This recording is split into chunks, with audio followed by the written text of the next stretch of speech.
Quanzhou est une ville portuaire située sur la côte de la province du Fujian, dans le sud-est de la Chine. Elle se trouve à la tête de l'estuaire du fleuve Jin et face au détroit de Taïwan.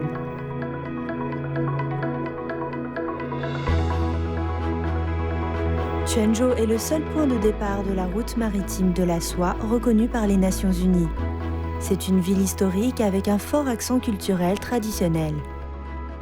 La ville de Quanzhou est non seulement connue pour être le point de départ de la route de la soie maritime, elle est aussi considérée comme la capitale gastronomique du sud du Fujian.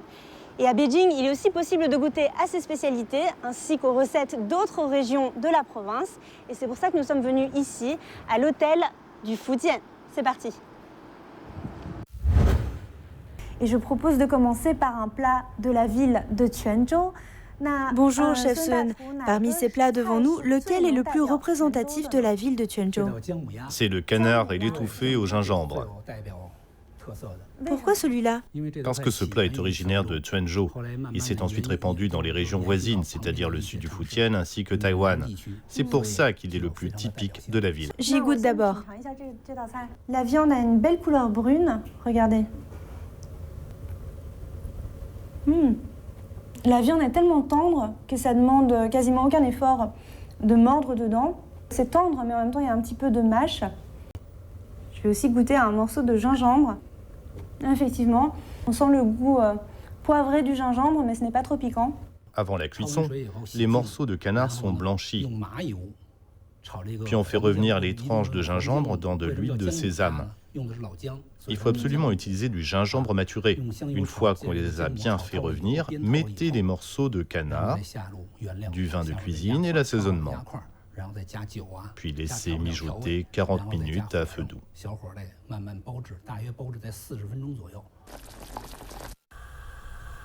À la fin, faites sauter à feu vif et laissez réduire.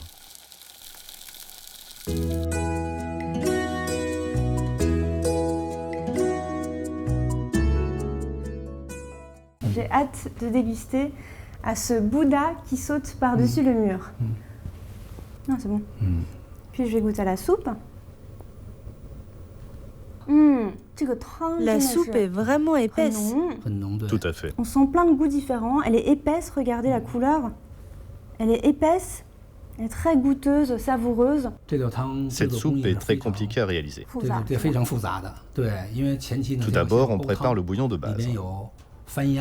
Il faut du canard, du poulet, du travers de porc, puis du jambonneau, des pâtes de poulet, du jambon, de thym-roi, etc.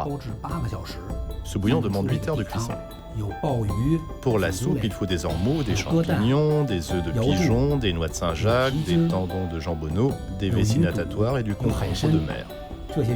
Après préparation, ces ingrédients sont plongés dans le bouillon de base où on les fait mijoter. Ensuite, on les cuit à la vapeur pendant 40 minutes.